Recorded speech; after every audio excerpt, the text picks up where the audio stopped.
So yesterday you all worked on win the seller. So you had the win with buyer, win the seller, and now we're going to work on working with them. So we're going moving over to the transaction phase of things. You started as a real estate expert. You put together your lead generation. Then you had your lead follow up. Now you're inside. I like to call it, you're in the bushes. You're boots on the ground. You're going through the mud. Now you're inside of the transactions. So here's our agenda. Yep. Rachel, go ahead. Can you go back real quick? Because yesterday I thought we did 12 and 13. We did We 12 did. and 13 yesterday. We haven't done 14 and 15 yet. Oh, y'all haven't? No. Ooh, okay. Okay, I'll have to see what's going on because they told me And I. here's the thing, we're jumping around. Here's the thing, we're jumping around. Last night was a repeat for me. It was kind of out of order. I didn't know what was going on because I did do 14 and 15 before. Yes. But then last night we went into 12 and 13 again. I just let it slide. I didn't know what was going on. So tonight I'm going to 16 is actually going back in order for me. Okay. Same here. Yeah, so what we're gonna do is we're gonna work on 16 today. Uh like I said, because that's what they told me we're doing and that's what I prepared for. So I apologize if with it being out of order like that. So we're gonna work on the buyers and seller part of it, and I'll be able to answer any questions, or I'll touch on things with winning the buyer and winning with the seller as well too. So I'll make sure I touch on a lot of that also. Yep. Perfect. Okay, so today's agenda. So at the end of this session, you will be able to identify the key information to build success with your buyers and sellers, employ strategies to assist buyers and sellers with their decision making, build a strong success foundation relationship with your clients and co-op agents. So again, it is going to be it's very critical that we make sure that we're going to be decision facilitators with our buyers, especially, and our sellers.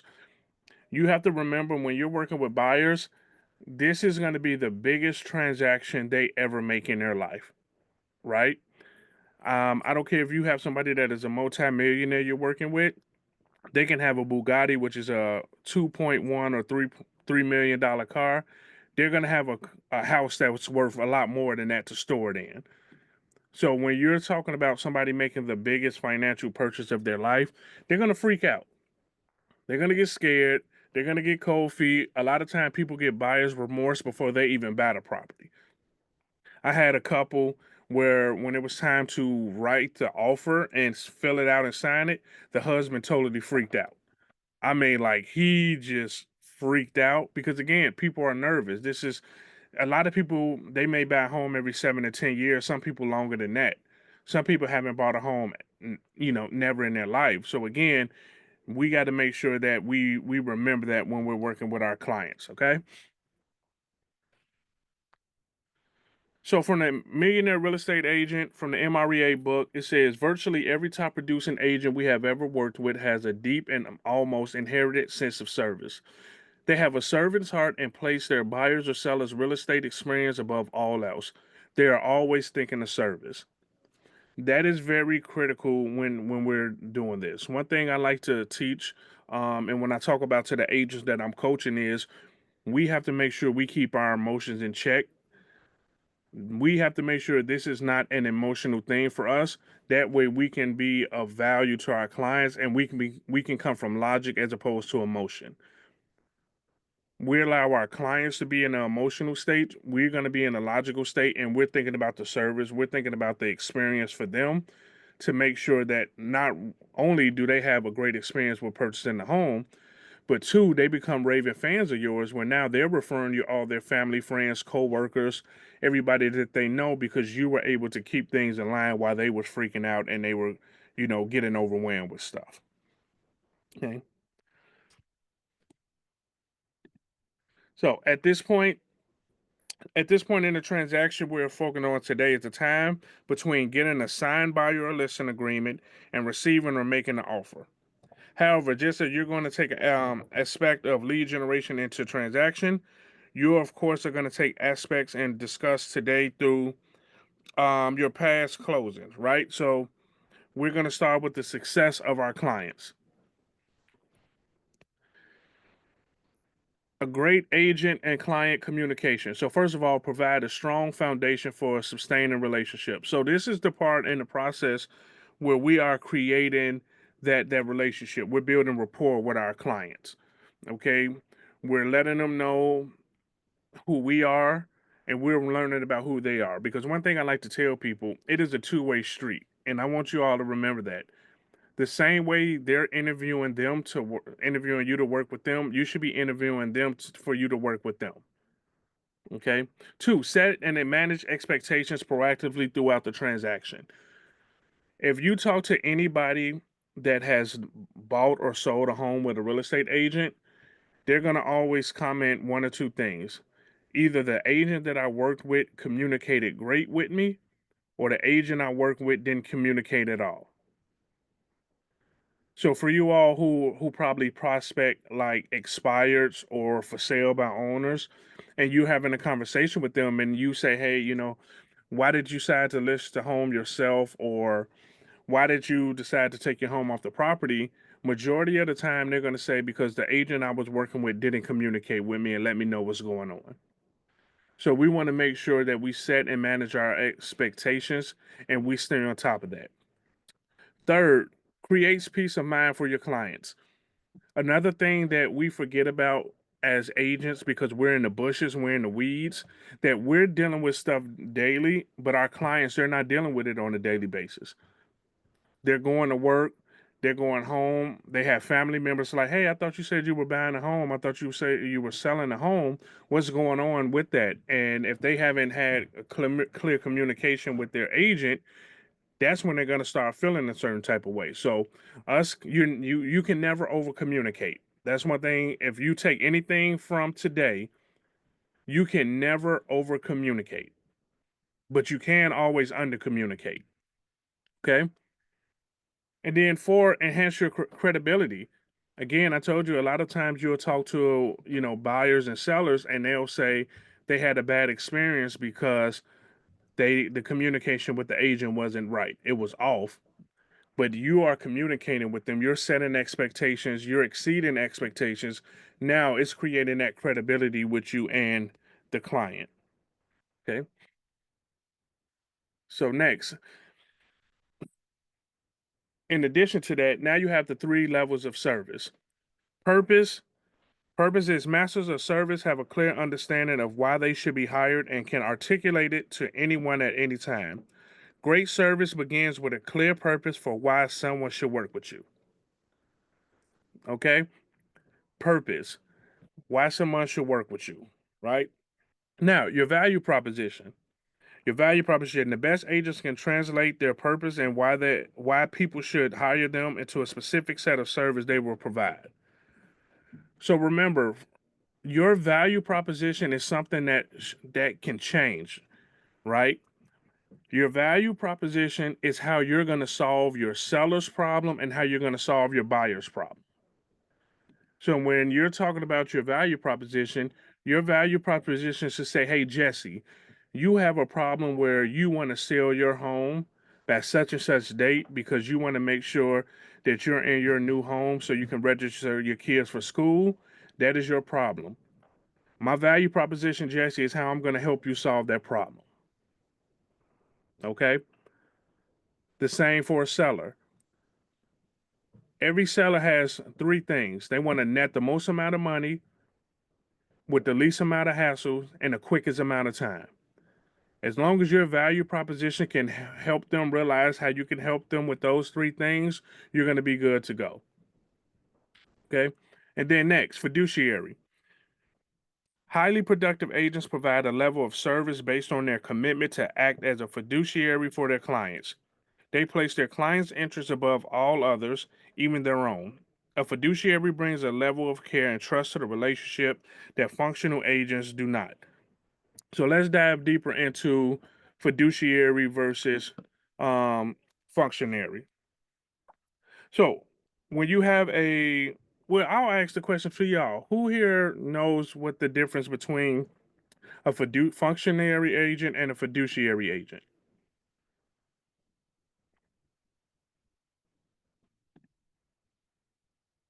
Anybody know?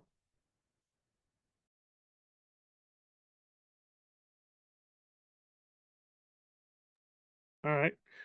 I'll tell you, no problem. So here's the difference between a functionary agent and a fiduciary agent. I am going to give you an example. I'm not just going to say because they do A, B, C, and D. Okay. So I see Paul on the screen, so I'll just use Paul.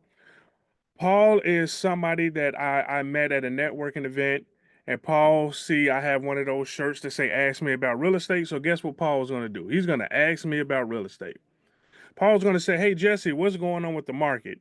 And if I am a functionary agent, I'm going to say, you know what, Paul? The market is crazy right now. Inventory is all over the place. People are having multiple offers situation. Like it's a crazy market right now, Paul. Things are just all over the place. That is a functionary agent. Now, as a fiduciary agent, Paul say, hey, Jesse, what's going on in the market? And I'll say, hey, Paul, wow, what's most important to you? Are you thinking about buying or are you thinking about selling? Well, you know what? We're possibly thinking about buying. So, we just want to get an idea of what's going on. I'll say, well, Paul, right now, so I'm in Cook County, so I'll just use my county. I'll say, well, Paul, right now in Cook County, we're at 2.1 months supply of inventory. So here's what that means, Paul. That means if no new homes come on the market, we'll be out of inventory in two months, a little over 2 months. So here's also what that means, Paul. That means that this is a seller's market and that there's more buyers in the market than there is sellers right now. So that means that whoever's in the market to buy, Paul, that means they need to be serious because if they see something they like, I'm pretty sure somebody else is going to see that as well. Also, right now, Paul, more, if you're thinking, on the news, they're saying how home prices are through the roof. Well, actually, Paul, we're a little bit over that 4% trend line. The 4% trend line is where the market should be going on pace. That if you increase at 4%, you're kind of in a healthy market. Right now, we're probably 9.1% over that 4% trend line. So even if home prices do come down a little bit, we'll still be in line. But what that tells us is, Paul, is that home prices are still going to go up. Now, my question for you, Paul, if you're planning on buying, how long are you planning to stay in the home? And then he'll say, well, you know what, Jesse, we probably stay there more than 10 years. Well, guess what, Paul? That's perfect. Anybody that's thinking of staying in their home more than 10 years, that means home values are going to go up. That means they're already walking into a property with equity. Now, if you're planning on moving under 10 years, then we'll probably have to look at some other things because we want to make sure that you have that equity built into your home when you already buy it. So that's a conversation and with example of the difference between a functionary agent and a fiduciary agent. A functionary agent is just going to just answer a question without saying anything. A fiduciary agent is going to explain why things are the way that they are. Okay, again, you are the professional, you are the expert. You should be able to tell them what's happening and then explain to them why that is the way it is. Okay? Any questions or anything about that? Let me check the chat real quick. Exactly. You are informative and educating the clients. Remember, if we can educate them, if we can provide value to them, they're going to work with us. Because I don't know if you all noticed that the real estate industry is like kind of oversaturated. So if you're able to separate yourself from everybody else that's just saying, "Oh, it's a crazy market, it's multiple offer situations," and you're explaining to them why the market is crazy, why there's a multiple offer situation, and you're giving them examples of what's going on, they're going to come to you to ask you anything. Okay? All right, so let me get back to my screen to share that. All right. So next we have where they're talking about dual agency. Okay, so we already know what a dual agency is when an agent represents both the buyer and seller, Remember your fiduciary commitment to your client. I'll be very transparent and honest with you all. I stay far away from dual agency. That is a very fine line that you have to thread, and it can get messy. The only time I have done dual agency is when it's been vacant land. When there's not any, when we don't have to do mineral tests, we don't have to worry about if electrical or plumbing. It was just vacant land that somebody wanted to buy. That was okay. But when you come into a situation where you're representing a buyer and a seller, now you're in a situation of, okay, what information should I share? What information should I share? So I kind of stay away from that. Right. So set expectations, part one. So we've talked about the three levels of service and revisited being in a fiduciary relationship with our clients. You can see those as the what of being a great agent. Now let's talk about the how of being a great agent. So remember we talked about setting that expectations. We want to make sure that we are educating our client on what's happening next. One key phrase that I love and I live by is Mr. and Mrs. Buyer, Mr. and Mrs. Seller, here's what's going to happen next. Mr. and Mrs. Buyer, Mr. and Mrs. Seller, our next step is this. Mr. and Mrs. Buyer, after this, we're going to move to this. We always want to set that expectation, and we always want to let them know what's going to happen because, again, we're in the weeds. We're talking to the other agents. We have multiple clients we're working with that we forget that, again, they're just sitting at home. Okay. So now we're going to talk about review the transaction process. So, as first part of the process, and here's something that I always highlight in my buyer presentation. So, I always break down what the process is going to look like. So, Mr. and Mrs. Buyer, our first step is to partner with an agent. And guess what? You already partnered with the best agent ever. So, we have that part already taken care of. You don't have to worry about that. Our next step is getting your getting pre-approved for the loan. I already connected you with the lender. Once you all finish with that, then we'll start the process of setting up the criteria for your home search. And then I literally walk them through that process when we're having our buyer consultation. That way they know what's going on. Now, there's also some agents that they print out the monopoly boards. So they have a custom monopoly board made, and each step is goes along the monopoly board. So they'll give it to their client and say, "Hey, when we get to this step, you can put an X in that box, and now we move on to the next part of the process." Okay. Set time expectations. So here they tell us, for example, if you told a buyer they need to get, if you told a buyer that they need to get out to see properties the same day they hit the market 2 months ago when they were focused on getting their down payment together, they likely won't remember the details. Okay. Yeah, the Monopoly board is great. Okay. So if you're now setting up your search, you should update them on how quickly the market is moving in their desired neighborhood. So again, remember we talked about educating them like, okay, hey, Mr. and Mrs. Buyer, you're looking in the Main Street neighborhood. So right now in the Main Street neighborhood, properties are staying on the market for 30 days. So average days on market is 30 days. The properties we're going to see have been on the market for about 15 to 20 days. So it's coming up towards that time that properties usually go under contract. So if you see a property on, while we're out looking and it matches your criteria, you feel good about it, let's move forward and put in an offer on it because again, we're about halfway through the time that homes usually go under contract.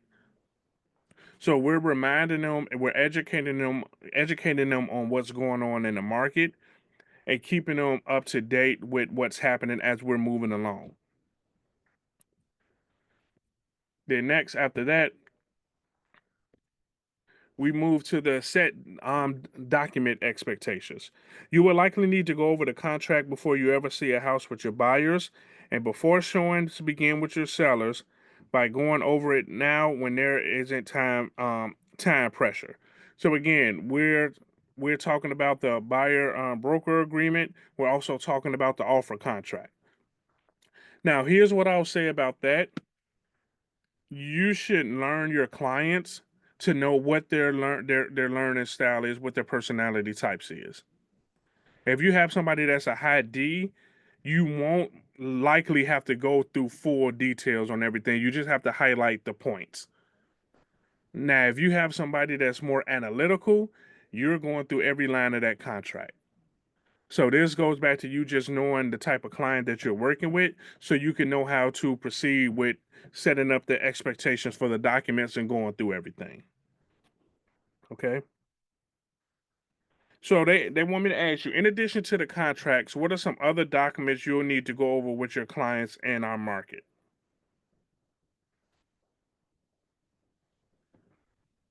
The exclusive buyer agency contract, the one that you have to have before you show homes. Yep, that's one. And let me say that is a big one. Not The only, yeah, go ahead. the lead-based paint, Yep, the disclosure. especially in Wisconsin. Understanding who the agent represents. Yep. Consumer information statement. Yep. Yep. Y'all got it. Yeah, we want to make sure we go over these different contracts with them because we need to protect ourselves. Let's just be honest. We need to protect ourselves. We need to make sure we do ours and because what we know is what can go wrong will go wrong. And you as the agent will always get the blame for everything. I'm just gonna just tell you how it is.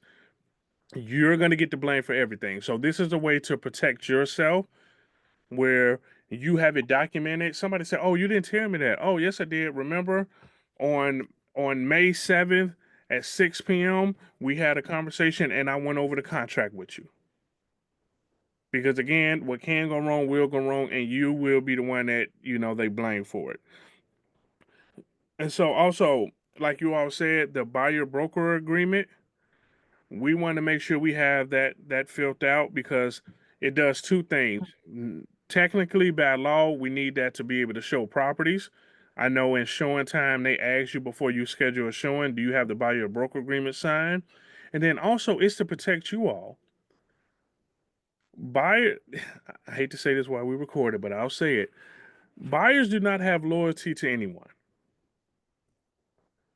So if somebody just comes out of the woodwork and say, "Oh, hey, I can get you a deal if you work with me and I can do this," they're gonna go with that majority of the time. So if you want to make sure you protect yourself, you have that buyer broker agreement signed, you're good to go. I know a few agents that had the buyer broker agreement signed. The buyer went and bought a property that agent showed them to somebody else, and guess what? Our market center took that buyer broker agreement to the other agent brokerage, and guess what? They had to give that agent the commission because they had their buyer broker agreement signed. They had proof that they showed this buyer these properties, and they decided to go with somebody else. They had the procuring calls, and they end up getting their commission.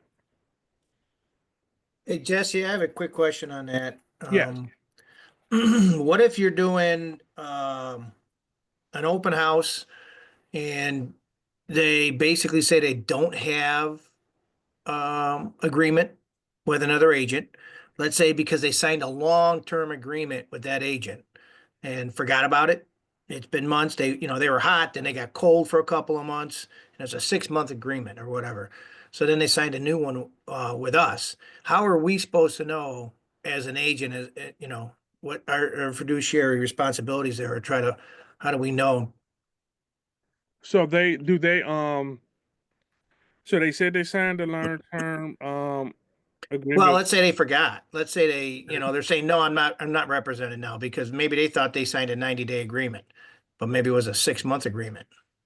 So that's one of those situations where we have to make the decision if we want to go off of their word or not.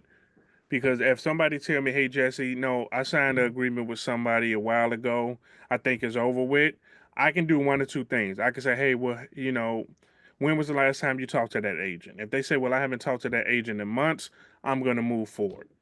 But if they say, well, I talked to the agent like a few weeks ago or last month, I'm going to say, okay, well, I need you to give me, you don't have to give me the copy, but I need you to look at your agreement that you signed with the agent and see what is the time frame on there. Okay.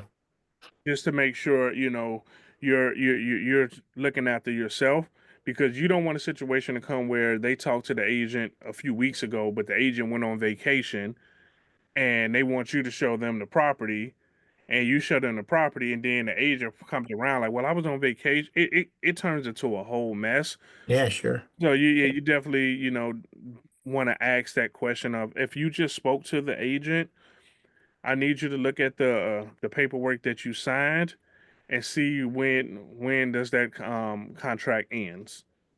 Okay. Um, And then what's a typical time frame? So for me, and this is just me, I usually do 6 months for my buyers.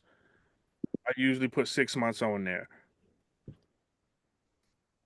but the follow up with that, can't you always reach out to the other agent and just say, oh, like this person wants to work with me. I just wanted to know, did he have any agreements still going on with you, or is that completely finished? Like you can always reach out to the agent about that, right? Um, I am skeptical about that, because agents will say, "Oh yeah, we're under contract," and then they'll go to the client and have them sign something or try to do something like that, or they'll say, "Oh yeah, you can work with them, but I want a 25% referral fee." I got you. Okay. Yeah, agents would do that. They would say, "Oh, you can work with them, but I'm gonna send you over a referral form, and my fee is 25%." Yeah, I think I would want to stay away from that because even, you know, I had one the other week where I think they're at the end of their buyer's agreement with this agent and they weren't overly thrilled, but they were still obligated by the agreement, but it was coming to an end. But I think that she's like, hey, let me take your card and you know, I'm hoping that in 30 days, you know, she's gonna call me when her agreement's up. Yeah. And you would see a lot of times, especially with buyers, if they are ready to end that relationship with that agent, if it's not working out, they'll sit around for 30 days. They will sit around and be like, okay, I am not finna purchase with you because of A, B, C, and D. You know what? I'm gonna hold off on my home search. And then when it get to the end, they'll reach out to you. Buyers would do that with no problem.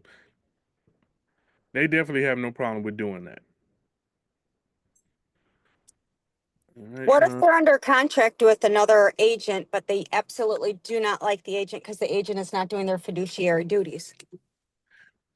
That's not, we can't do anything about that, because if they're are you saying they're under contract with a home, or they're under contract with the agent? With the agent for a buyer, as a So buyer. they can have that conversation with the agent and say, hey, you know what, just like how list sellers can say, hey, you know what, for such and such region, I want to cancel my contract. I'm going to work with somebody else. They can have that conversation with them. Just us as agents, we can't say that to them. We can't say, hey, Mrs. Buyer, you can tell them that you want to cancel your contract with them. We can't say that, because if the buyer go to the other agent and say, hey, I talked to Jesse and he said I can cancel my contract with you to work with him, I'm going to have problems. So I would say, hey, Mrs. Buyer, you're not happy with the agent you're working with. Go have a conversation with that agent. And, you know, if you're not happy, then you have a decision that you need to make on what it is that you're going to do.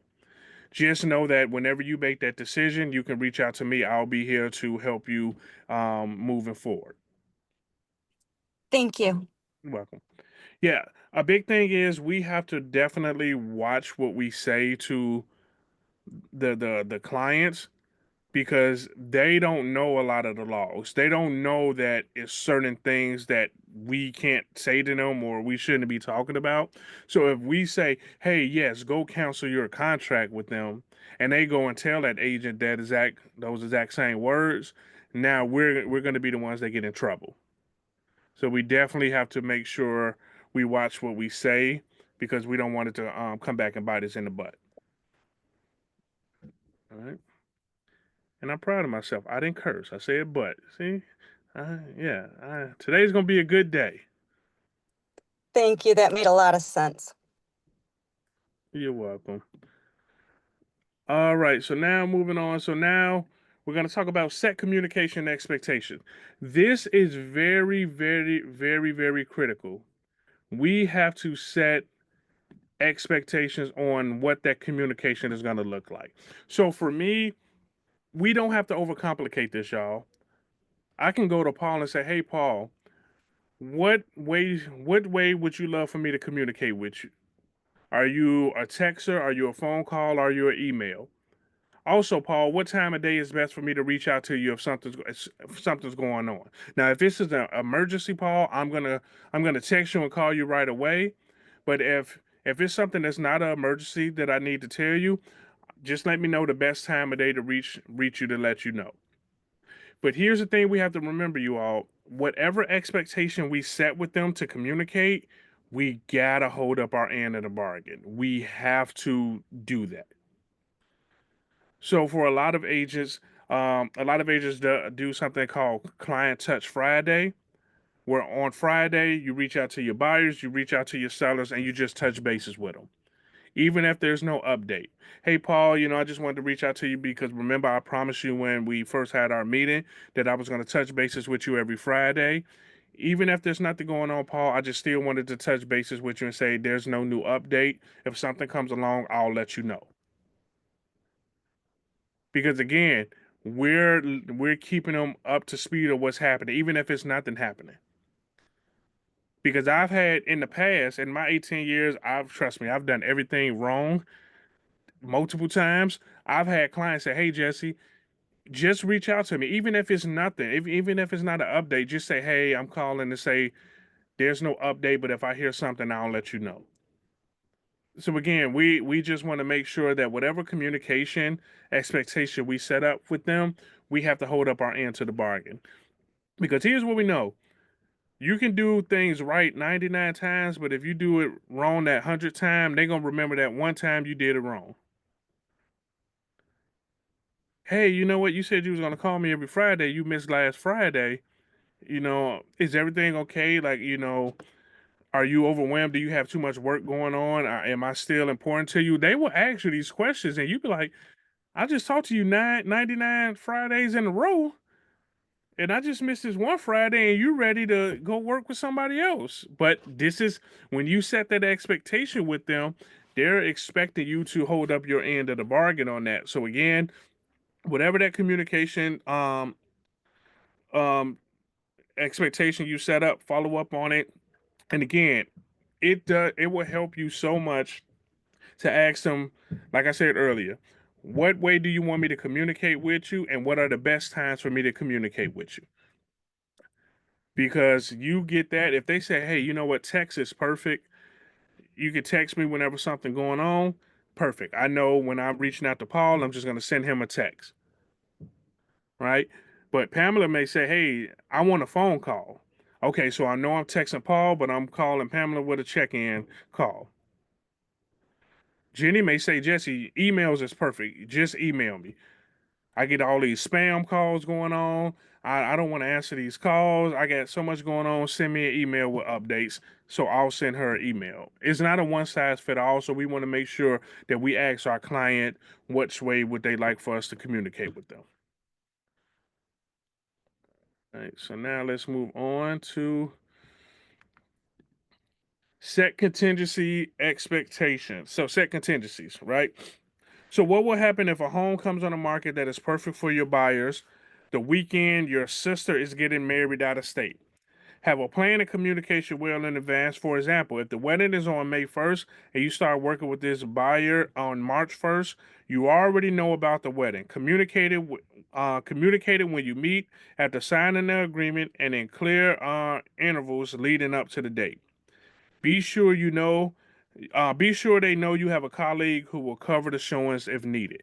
This is very key. A lot of us, we plan our vacations, we plan events in advance. Like for some of us, if we're going to mega agent camp in August, we already know that. You already have a contingency plan in place. You already let your clients know. Some of us have vacations planned. Only thing, communication is key.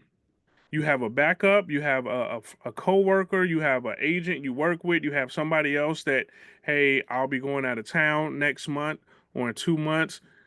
Do you have anything going on in your schedule? No, you don't. Okay, I would need some possible backup when I'm gone. Would you be able to help me? Right? You communicate that with your clients. Hey, Mr. and Mrs. Buyer, I'll be out of town on such and such dates, but don't worry. I have Paul on standby. I'll introduce you to him. When I go out of town, he'll be able to help you if I can't get to an email or take a call right away. A lot of times, agents are afraid to tell people stuff because they think they won't work with them. But then when they come up last minute and say, oh, Mr. and Mrs. Buyer, next week I'll be gone for 8 days. And now they're like, okay, why didn't you tell me that? I could have been able to plan. I would have been prepared for that.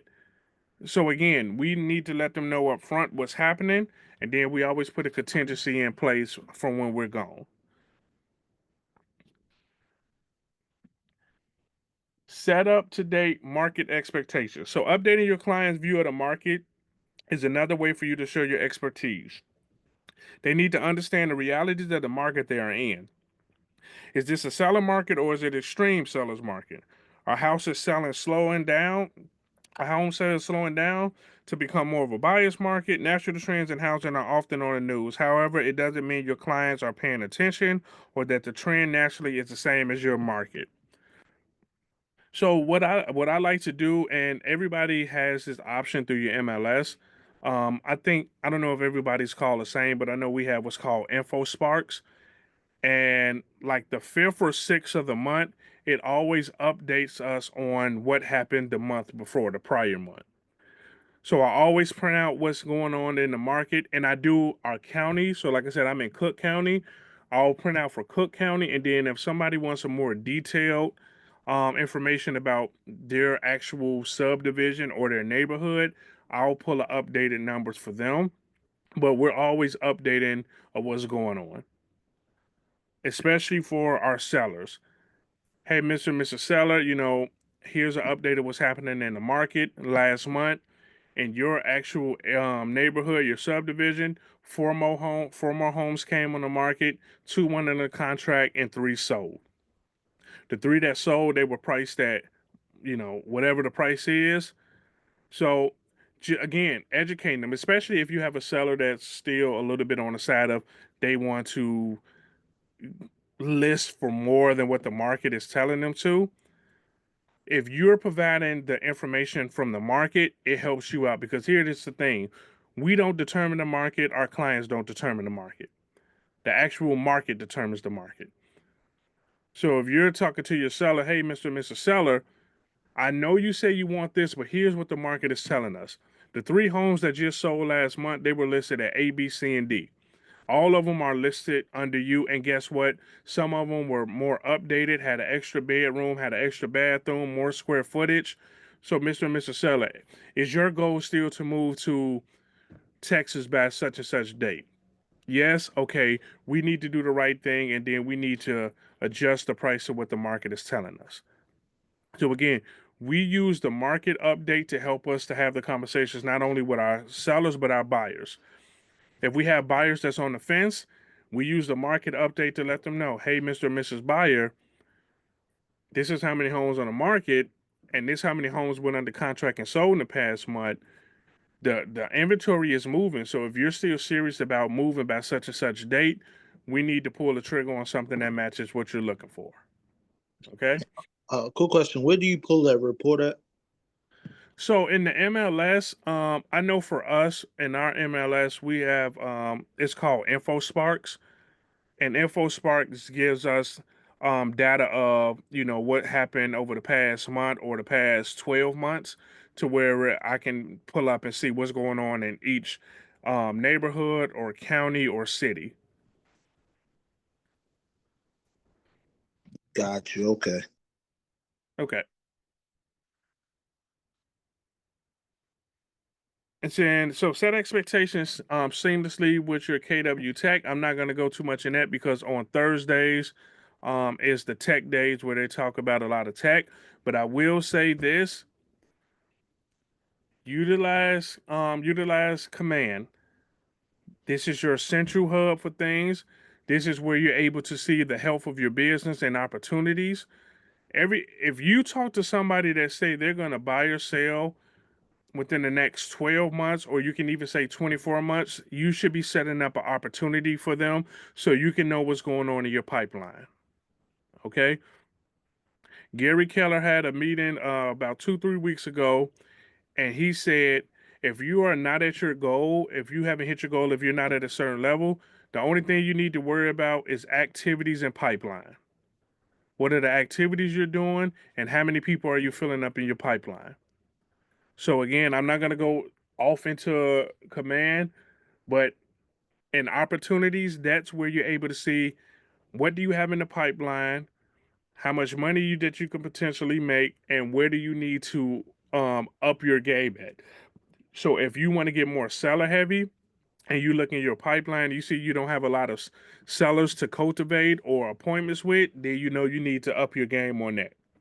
Okay? Right.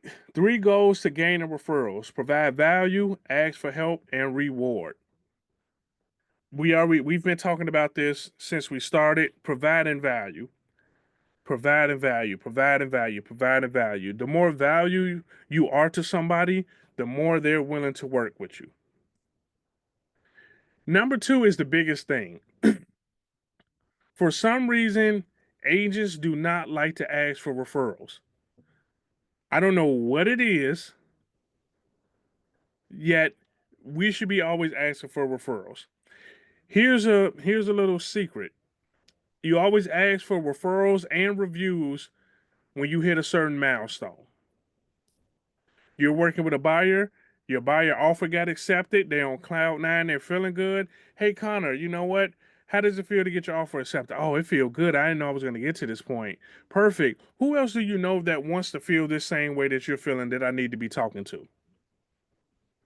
Also, hey Connor, I would love for you to give me a review. How was it working with me doing the home search process? Was I communicating with you well? Did I send you the homes that you said you were looking for? Did I show up on time to our showings? I would love for you to give me a review of how was it working with me doing your home search process. And guess what? He's feeling good because he got his offer accepted. Wherever I tell him to go to, he's going to give me a review. Right? We have to make sure we ask for these things, and then reward. Um, I'm not gonna touch that reward because with all the changes and stuff going on, I'm not gonna say nothing, and then you get in trouble because they say you're doing something. So whatever way you feel you want to reward your clients for giving you a referral, yeah, however you want to do it. So reviews. So we just talked about that. Ask for reviews throughout the transaction. Again, a rule of thumb, a good practice is whenever you hit a milestone, when they're feeling good. When people are feeling good, they're happy, they're willing to give you a review. You can have one client and you can get 3 to 4 reviews from that one client. Hey Paul, it was great meeting with you. I'm glad that we're going to be working together on this partnership with helping you purchase your home. I would love for you to give me a review of how was my presentation. Did I answer the questions that you had?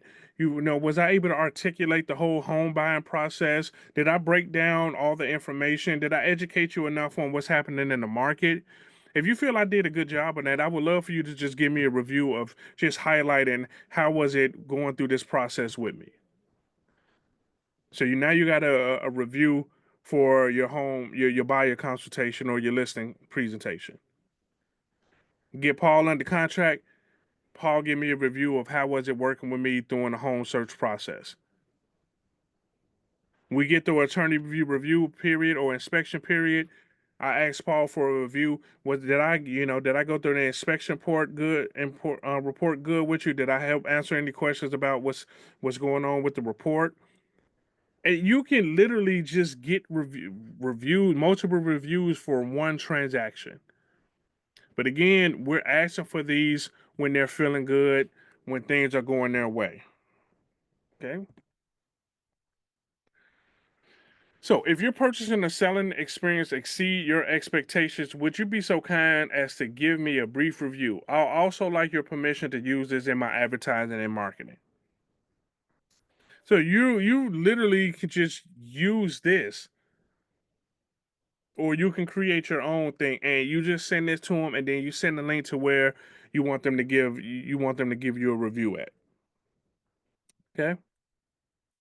Seller reviews. So, seller oriented reviews gain attention when they address things like the client's home sold quickly, they got their asking price or above, they were impressed by the service.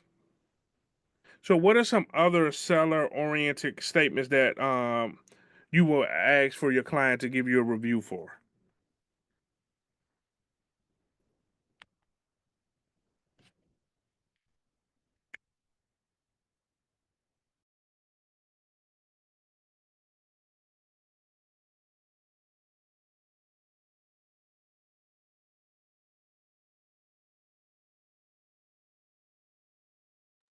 Presentation. Yep.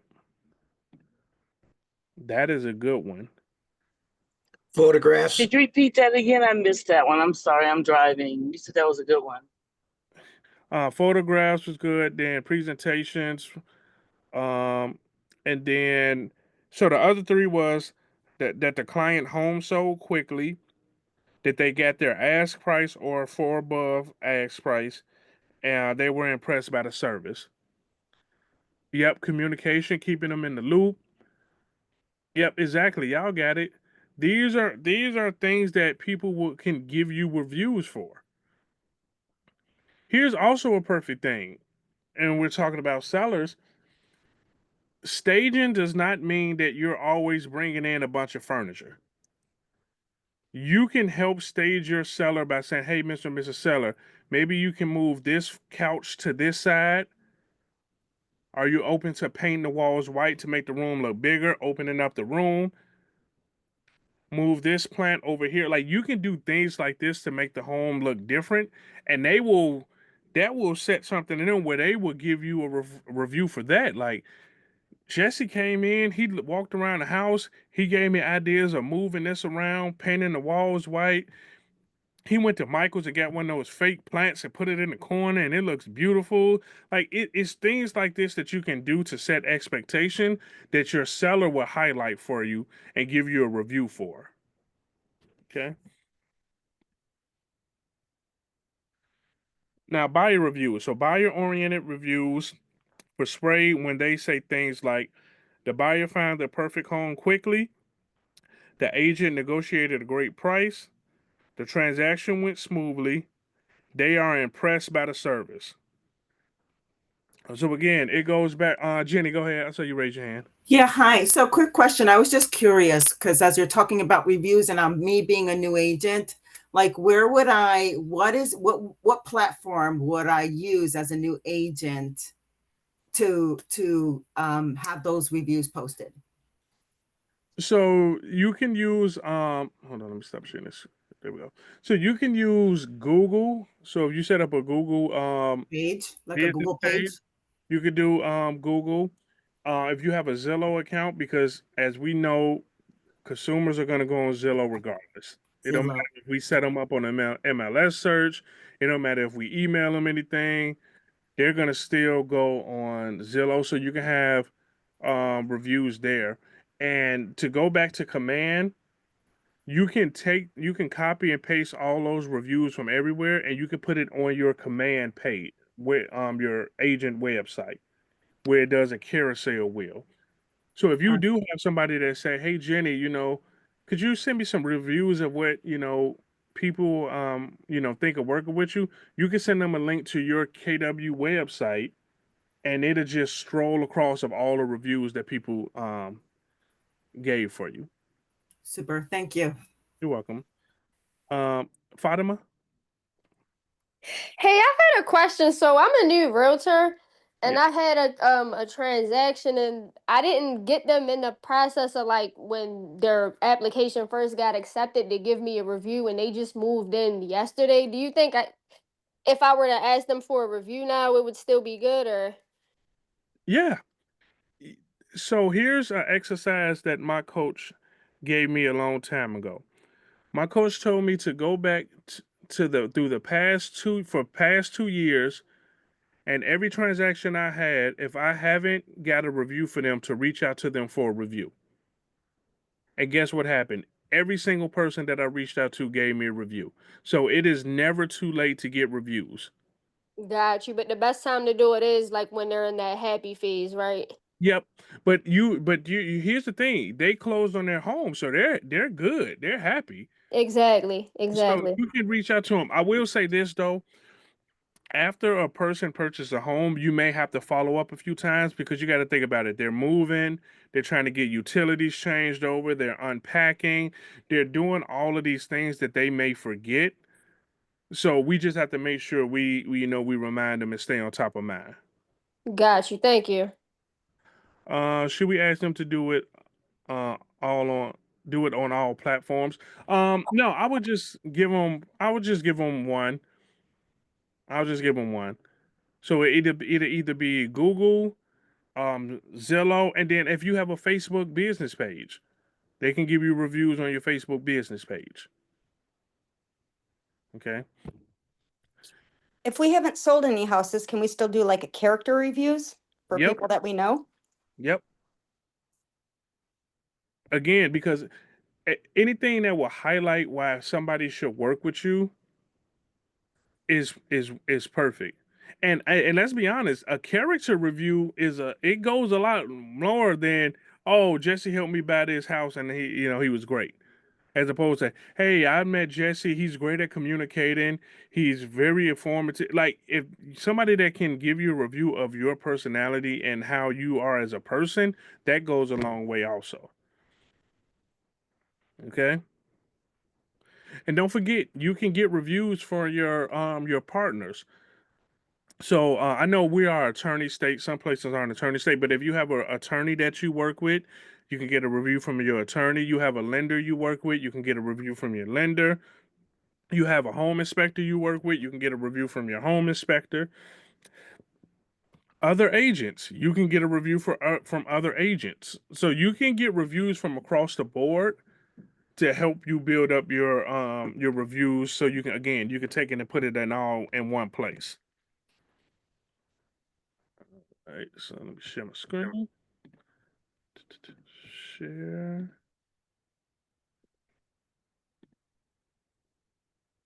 All right. So ahas from this section that we just went through.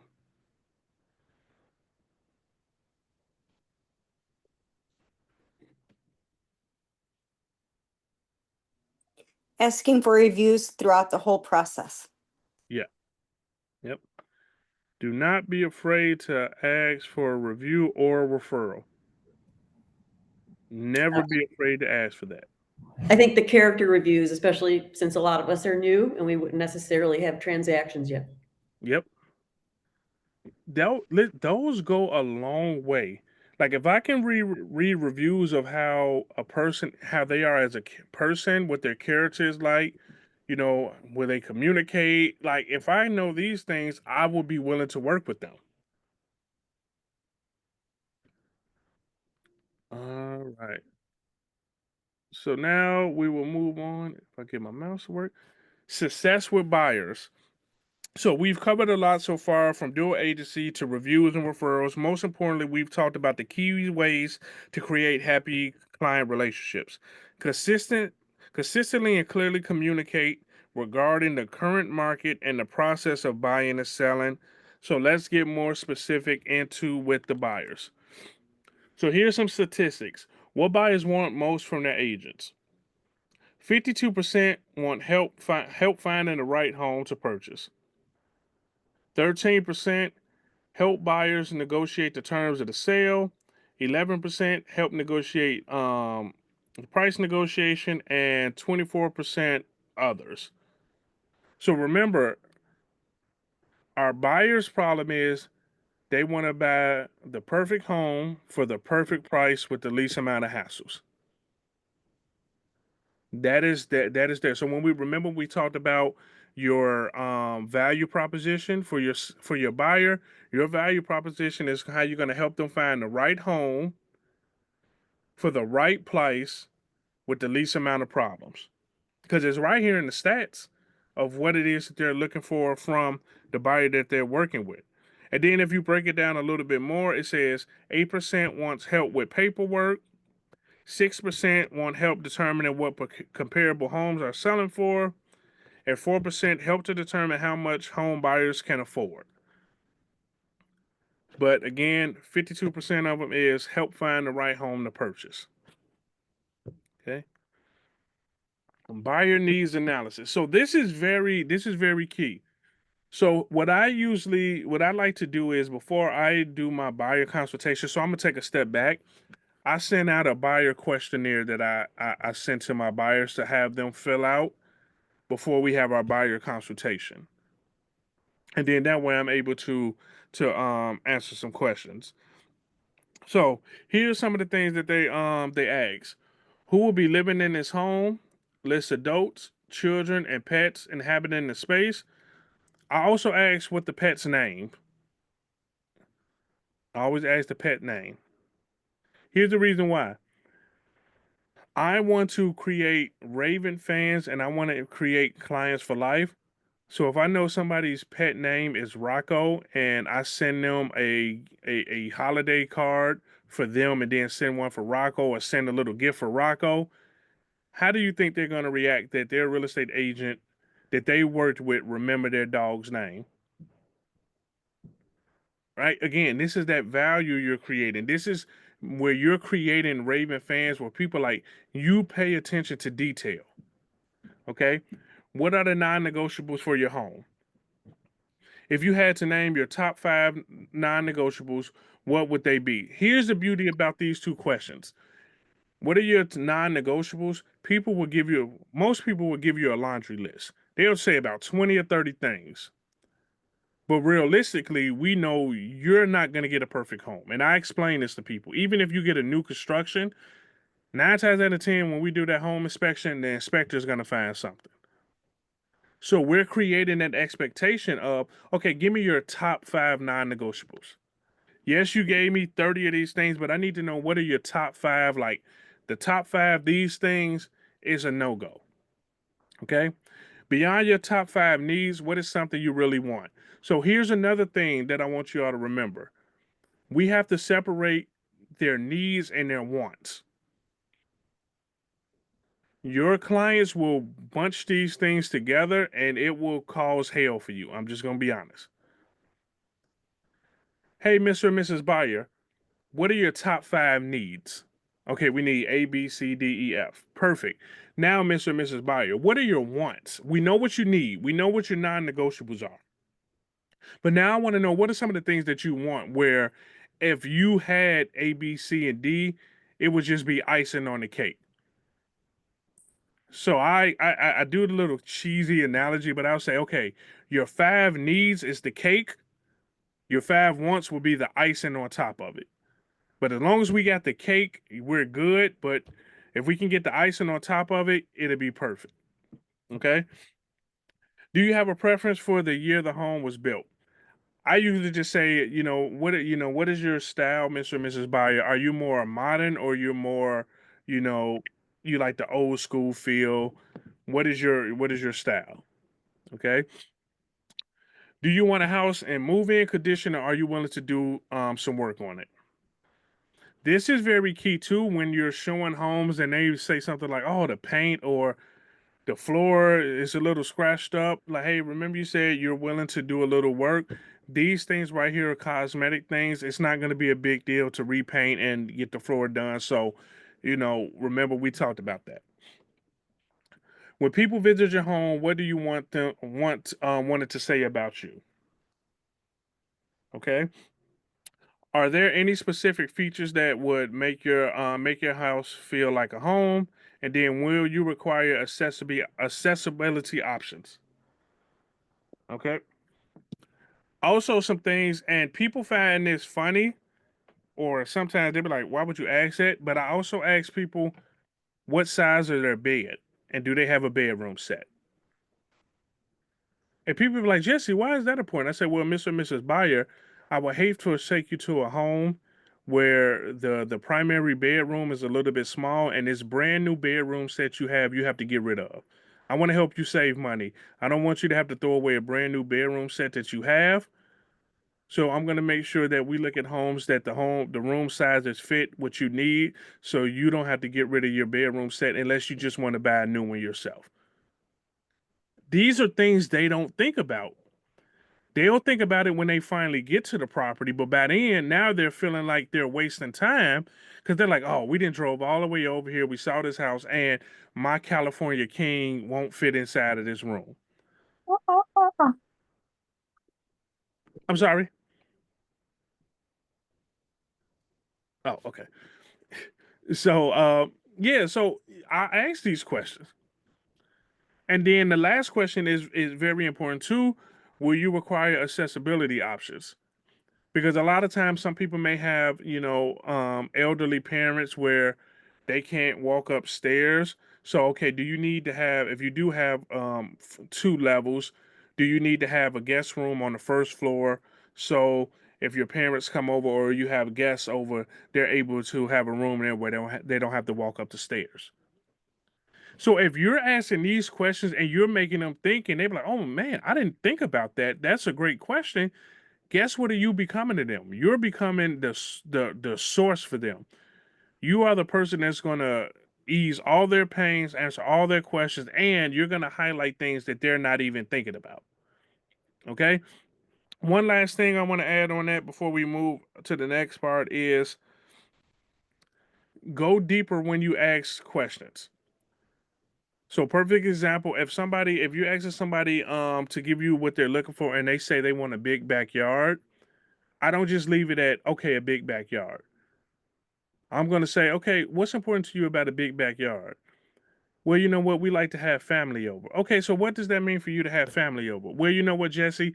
My parents are getting up in age. We don't know how much time we're going to have left with them. So we want to have a big backyard so we can have family events so all our family members can come over and we can spend this time with my parents. Guess what? I just found out the true motivation and reason why they want a big backyard. Guess what else just happened? I just built rapport with them because they opened up to me and let me know what's going on and what is the reasons why they're looking for what they're looking for. That's a fiduciary agent as opposed to a functionary agent that just say, okay, perfect, I'll get you a big backyard. And you don't know the reason why. So now you pull up homes with big backyards, but one of it got a big crater in the back, is a tree stump back there. But if you knew the reason why they wanted the big backyard and you look through the properties, you can highlight, okay, this backyard, it won't work for them because they're not going to be able to have all their family members over because all of this stuff is going on in the backyard. Okay. So they asked, why would we need to revisit the needs analysis with our buyers? Because again, we just need to know what's going on with them. And depending on when they filled out the buyer questionnaire to when you're meeting with them, people things change that they're looking for quick. So we want to re-go over it, reevaluate it to make sure what's important to them are still important to them and that what they're looking for is still the things that they're looking for. Buyers' lives change or buyers' worlds change. So the answers we talked about, it falls into two basic categories. Buyer lives change and the world around the buyer change. In either case, a buyer's needs can change. Whether a change in their lives or the world around them, you may need to revisit the needs analysis during the transaction. So again, We're going back through the transaction of seeing what's happened, what's going on. This has happened to a lot of people. It personally hasn't happened to me. I'm glad it hasn't happened to me. But there's been situations where I know agents that work with married couples and they end up getting a divorce during the transaction. I know people Oh that wow. yeah, what can happen will happen in your real estate journey. Murphy's Law. It I am telling you from 18 years of experience, what can go wrong will go wrong. Okay? Here's the beautiful thing about it. The quicker we accept that and know that, the more we won't let it bother us when it does. It'll be like, yep, I knew something could happen. It happened. Oh well, let me move on because I knew something could go wrong. All right. So again, buyers' lives change or their worlds change. Either or, something can change during the process, and then now you have to make an adjustments. You have to revisit, going back to okay, since this happened, Mr. and Mrs. Buyer. Now, what are the top 5 things that you're looking for? What is most important to you now, since we know these things have happened? Okay. All right. Tough conversations equal fiduciary conversations. A thorough and frequently revisited and revised needs analysis is your greatest resource. And having tough conversations with clients, conversations about what they can afford, the realities of the market, timelines, and move in ready versus fixer uppers are strengthened by referencing the needs analysis. So again, there's gonna be a point in time where you're gonna have tough conversations with your clients. The tough conversations you're going to have with your client, some of your times with your buyers, it will be making sure that they're still serious about purchasing a home. You'll start getting buyers where you're like, okay, I didn't show these people 15 properties and they have not submitted an offer on anything. We got to go back and have another buyer consultation.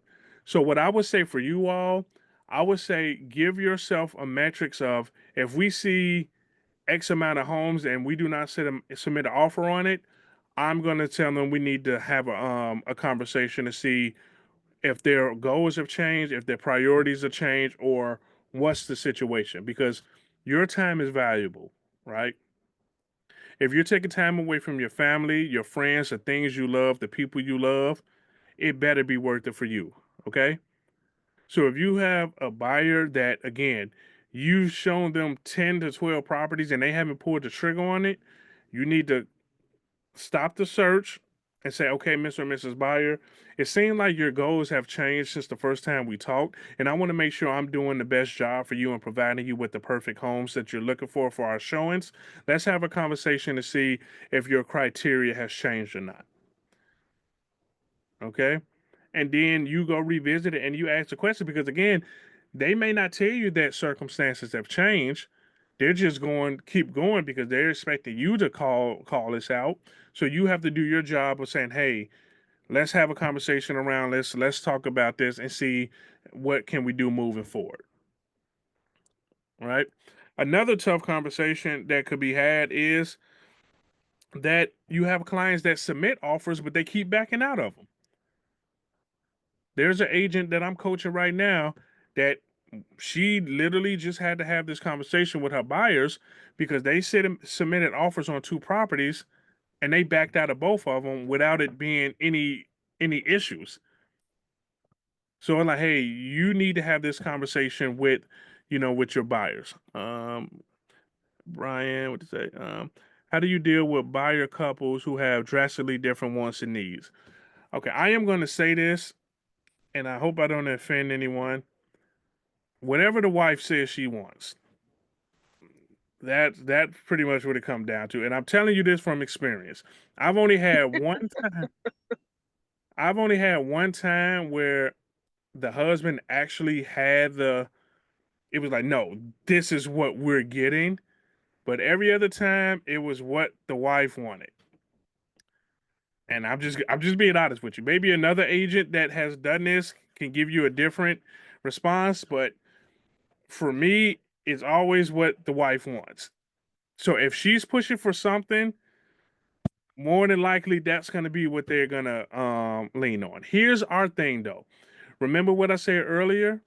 We have no emotional attachment to anything. We do not get emotionally involved. We only provide logic and we provide facts.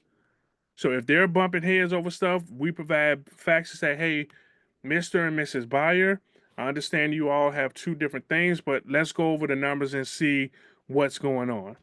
As long as there's the garage is huge. You know what's funny? It either comes down to as long as they have a big garage or if they can have their man cave in the basement. As long as they have those two, whatever she want, they're good with it. Okay? So again, we have to have those tough conversations, right? For you to be a great agent, you have to be okay with having tough conversations with your clients. You have to be okay with being firm with them. Right? You have to be okay with that. If you are a little timid and shy about having difficult conversations, that's something we got to work on because again, you are the professional. They are looking for you to be firm. They're looking for you to provide the information that they need because here's what happened. If you can't be firm with them, they're not going to have confidence and faith that you can be firm for them when you're negotiating with the other side. Okay? All right. Show homes based on needs analysis. Okay, so this is a little tricky because what I've noticed too is that a lot of times after buyers go out on their first home tour, their vision is a little bit different.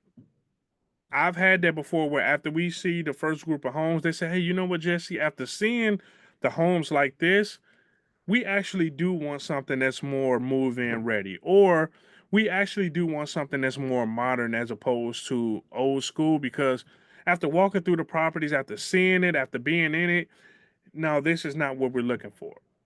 So it's going to be sometimes where you're on showings where they be like, you know what, this is not what we're looking for. And they'll give you an update of what they're looking for. This also helps you get an idea of what they're looking for firsthand. So you go off the needs analysis to build out the homes that you're going to show them. And then again, they're going to send you home from Zillow. They're just going to do that. You have to make sure that you look for the things that they don't look for. So if they send you some homes on Zillow and you have their pre-approval letter and some lenders will say, hey, the HOA can't be more than this, taxes can't be more than this, you have to verify those things in the MLS because they're just looking at the pictures and the room sizes. They're not looking at how much is the HOA. They're not looking at how much is the tax. They're not looking at if it's being sold as is and they have a FHA loan where FHA is going to require some things. They're not looking at that. So this is why you have to make sure you're rechecking everything in the MLS because what will happen is, and this has happened to me before, you just schedule the showing because they sent you the home. They get in the home and they're like, this home is horrible. Why are we even in here? And you like, this the home you sent me. I didn't send you said you wanted to see this.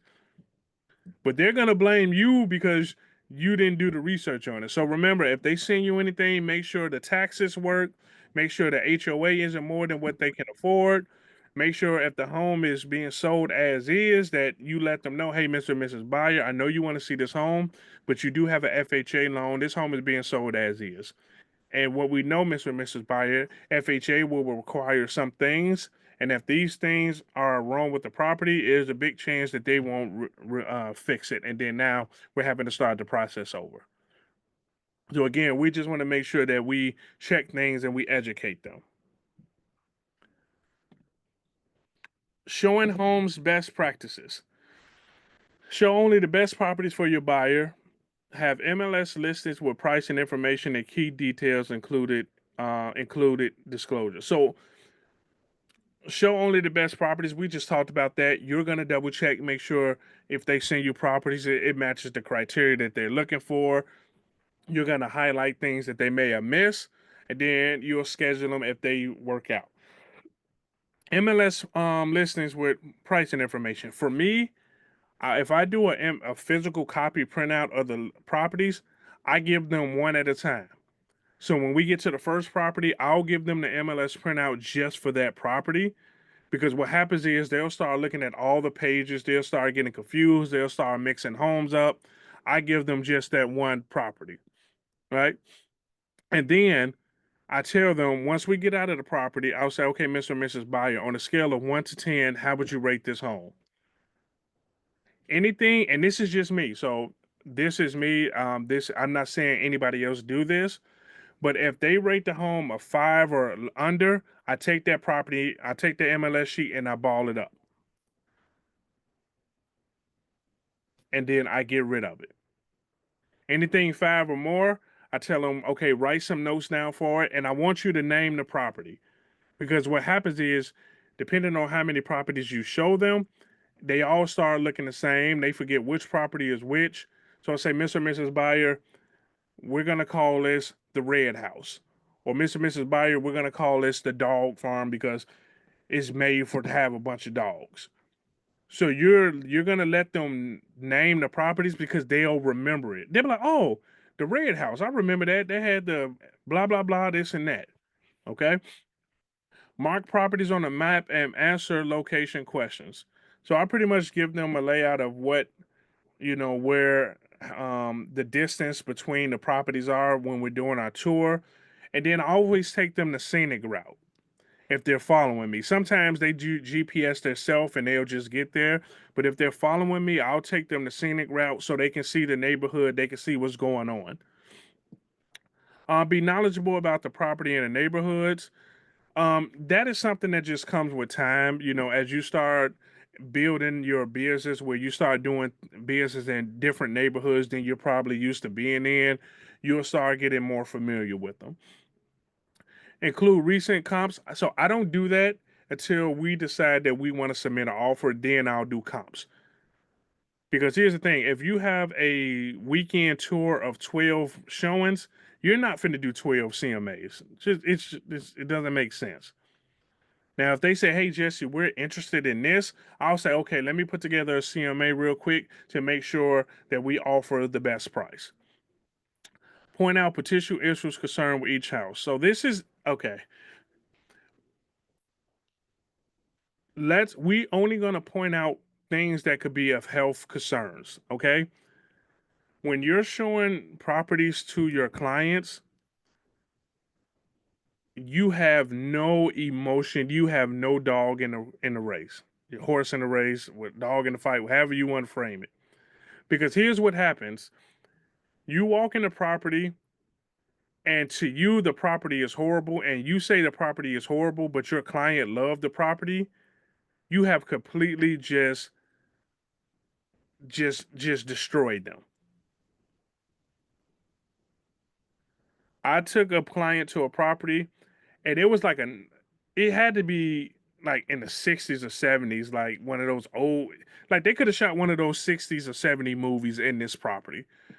Like they had the red shag carpet, they had the front room, they had the mirror going across the whole front room, and I'm like, this place is horrible. And she came up to me and said, Jesse, this is exactly what I was looking for. I love this house. And I'm like, what?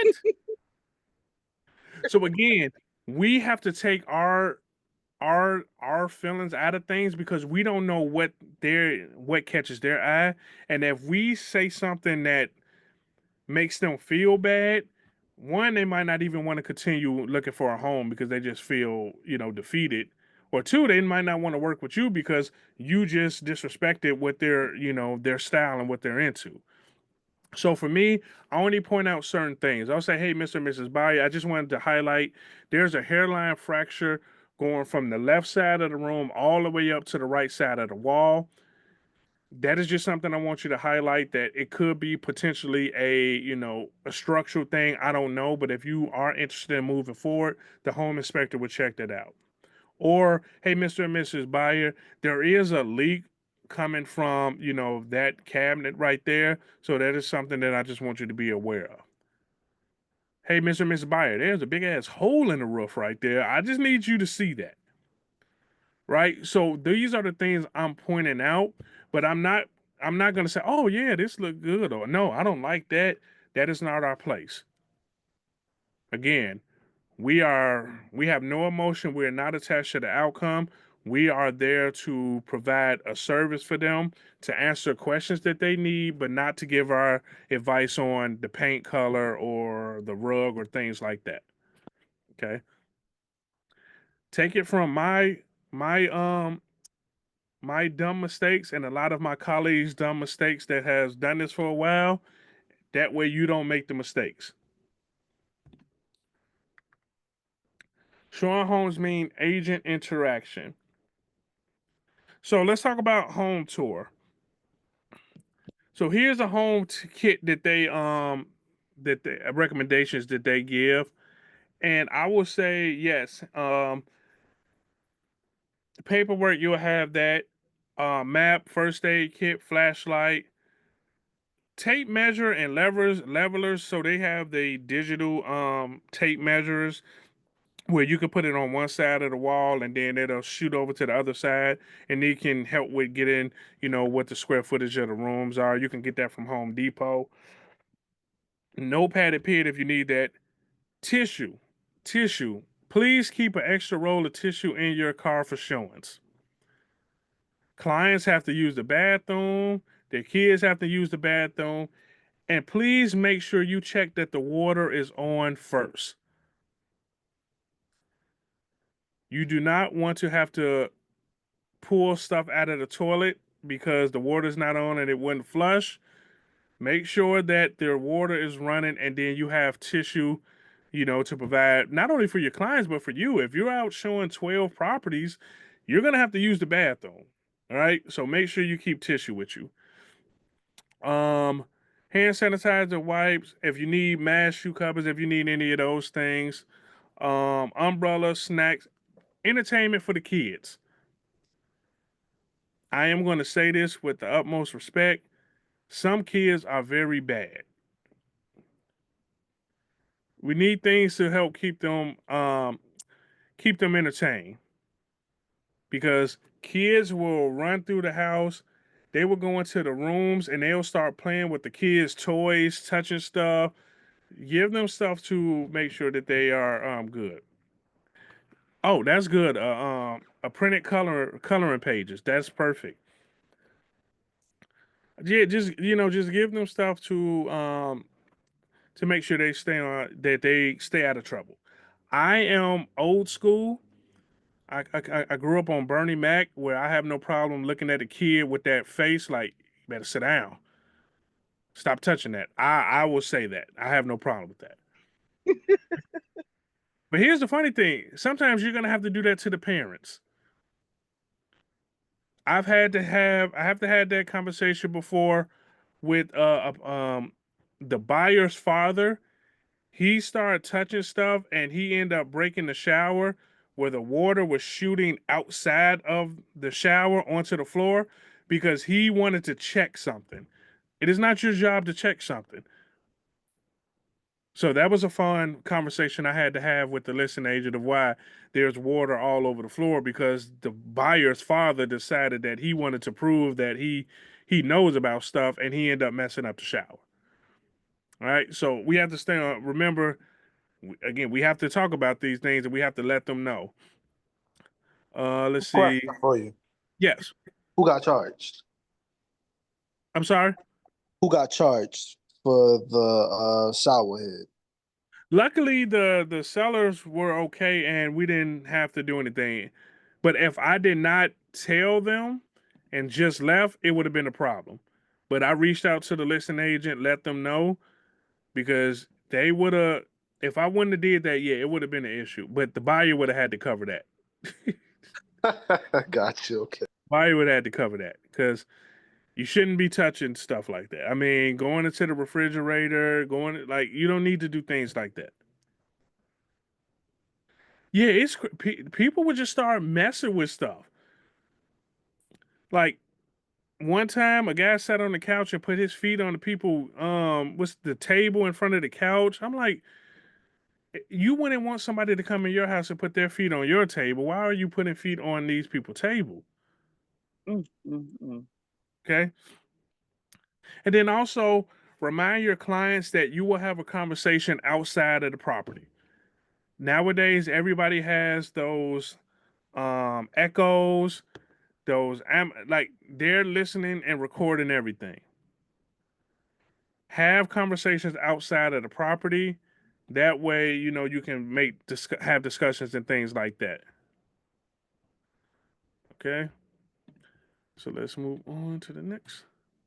Safety first when showing home. So I'm gonna really um target this more so towards my ladies, a little bit. So ladies, you do not have any reason to go in the basement or in the attic or any of those things, right? Let your clients go look through the basement, go look in the attic, go do all those things. Especially if you're by yourself, safety is always key. Even for my guys, my fellas, you don't need to go into the basement. You don't need to go into the attic. You don't need to do all those things. I am very good at telling my clients, hey, I'll sit by the front door, make sure everything's okay. If you have any questions or you need anything, you can come get me. The only time I go into the basement is if my client is a lady and she always say, can you please go in the basement first? That will be the only time I'll do that. But again, you want to make sure you're keeping yourself safe and you're keeping aware of your surroundings. You always let people know your property tour route. I'm going to 123 Main Street at 4. I'll be at 567 Main Street at 5. Let somebody know where you'll be just to make sure that they can look after you if need be. Right? Safety is very important. I have a Okay. question. Yes. So just to kind of make sense if I heard it right. So you would go, so you would not go mostly in the basement with anybody, but if it's a woman, you would go down in the basement? If they ask me to, I've had clients that Why? I'll tell them, say, hey, you know what? I'll be by the front door just to make sure everything's okay. You can take a tour around the house, and when No, it's I know exactly why you would not go in the basement. I mean, safety and all, but why would you go with the woman in the basement? because if she doesn't feel safe going down there by herself and she asks me to go with her, I'm gonna go down there with her. But do you feel safe? I will say this: I am very protected when I go anywhere, and I'll just say that I am very protected when I go do my. I don't know that what that means, but I'm sure you don't have a weapon with you because that would be illegal, right? Anyway, just because this is recorded, of course. But it just kind of sounds a little biased, and I'm not like here to pick your words or protect anybody in this example situation, but it's very biased. Like, so you would not go with a man, but you're not afraid of a woman, which honestly, men, real estate agents, are also the big risk going with a woman in a small space where you don't have any witnesses. She could say whatever. You did something. It doesn't have to be a physical altercation, Well, but so also it only takes a little bit to do something. So you just, faint. So I just don't understand your example. yeah, well, here's the beauty of it. What I do is how I operate. That's the beauty about what we do. Everybody can operate in their own manner and how they see fit. So for me, I don't go into the basement unless I have a client to say, "Hey, I don't feel safe going down there by myself. Can you go down there with me?" Then I'll go down there. Okay, that's very very fair of you to say this. So what if I, 6'2", 300 pounds, athletic, tell you I'm also afraid to go in this basement in South Chicago and this neighborhood I've never been? Would you go with me? I would laugh and then I'll go down there. Okay, so I mean, with all respect, I apologize. So your example was very discriminatory, and you're kind of contradicting yourself. Yeah, and like I'm sorry that I had to kind of point this. I apologize again. You've done a no, great class. no, I very like your class, no. but this Listen, whole situation is very contradictory.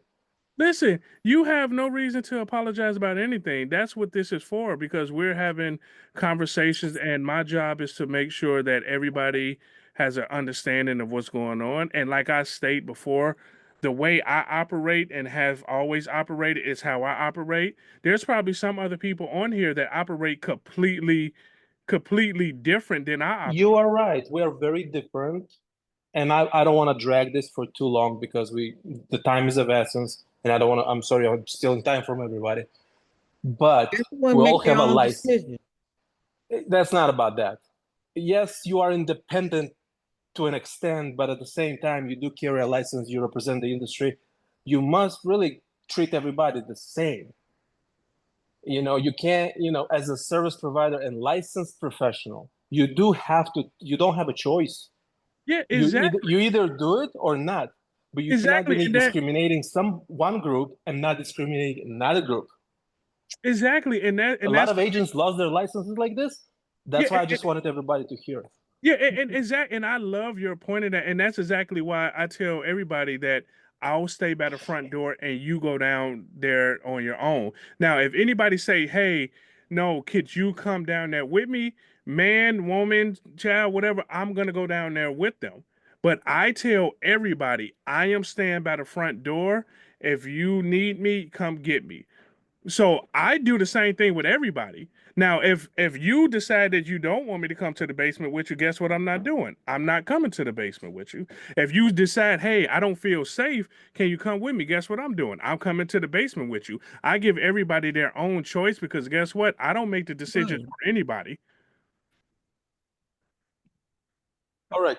Thank you. And I'm sorry I had to drag this for 5 minutes. Thank you. No problem. I have no issue with answering any questions. Again, that's what I'm here for. That's my job when I teach, is to answer questions and help people, get an understanding and just provide information. Again, the beautiful thing about what we do, ladies and gentlemen, is everybody can run their business how they want to run their business. Exactly. That's the beautiful thing about what we do. It's not a one size fit all. It's not a one shoe. It's not any of those things. Hey, I do got a question. So, to your point of you standing at the front door, how do you know, like, if you stand at the front door letting them walk around, how do you know to check everything in the house? Like, just check for certain things to look for if you're at the front door. Like, how do you go about, okay, like now that they looked around, do you tell them to, well, yeah, I'm just curious how that would work. Like, cause you want to check the home out for yourself to make sure it's nothing that they missed and look for concerns and stuff like that. So how would you do that? Yeah, so how would I would do that is I will work through the home separate from them. Because here's the thing that I don't do. I am not an agent that's going to be all up on my client's back because I want them to check the property. Again, the beautiful thing about what we do, they're going to let us know how they want things to go. I've had clients that say, "Hey, Jesse, no, could you walk with us?" Okay, perfect. I'll walk with you. I have clients say, "We're going to take a look and then we're going to visualize how we want things to go." Then they're able to do that. So I will take a walk around myself if need be to check things out. But for the most part, I'm staying by the front door. Right, right. So I'm saying, like, okay, if you by the front door, would you maybe come back to the house and check it separately when they're not there, or would you, like you said, like, or of course, if they actually, oh, can you walk with me around the house? You're gonna walk with them. Then you're able to see all the things that's like could be a potential risk of them buying the house. So, but if that wasn't the case and you were standing by the door, would you come back a little bit later after you did complete the showing with them, just to make sure like they didn't miss anything? Like, oh, let me just walk it through because they really do like this house, so I just want to make sure everything's good when they do like put on the offer for it. Yeah, no. So for the most part, like usually the very first property we get to, I'm there early anyway because I'm going through turning on lights. Yeah. I'm doing all this, so I'm walking through that first, and then when we're doing the tour, I'm usually the first one that get to the property anyway and go in first because the majority of the time, and this is for me, majority of the time, my clients take a look outside of the property before they come inside. So I get the key out the lockbox. I'll go in, I'll turn on the lights, and then I'll come back to the front. But again, that's how it always works for me, where my clients always look around the outside of the property first. Okay, yeah, that makes sense because I'm just thinking like because of course you want to like make sure everything's good in the home, but that makes sense. Get there a little bit, a few minutes early before they show up, so you can point out certain things, and if they do like the house, then you can tell them what you saw after you walked in, and then bring it back to them. So I get that. Yeah. Gotcha. Yeah, definitely, definitely. All right, so the next part of this is our job is to sell homes, not to show homes. This is one of the big things that I talk about so much since all the changes happened in August of where, hey, you are not a door opener. Your job is not just to open doors for people. You are a professional. Your job is to help sell a home. Your job is to help to educate them through the process. So again, if you want to remember, you sell homes, you don't show homes. Reasons buyers hesitate. They are afraid to commit. They don't like some of the minor details of the home. They feel they haven't seen enough homes. They need to sleep on it or get the opinion of a trusted advisor. Right? So, a big part of that is they are afraid to commit. Remember, this is the biggest purchase of their life. There's going to be buyer's remorse sometimes before they even purchase the home. Your job is to help remember to go back to their motivation, go back to the reason why they're buying, and go back to their buyer analysis to say, hey, remember, this is what you were looking for, this price range, this condition. Like you're just reminding them of the important stuff. Minor details. Remember, I am very big on saying, hey, Mr. and Mrs. Buyer, paint you can redo.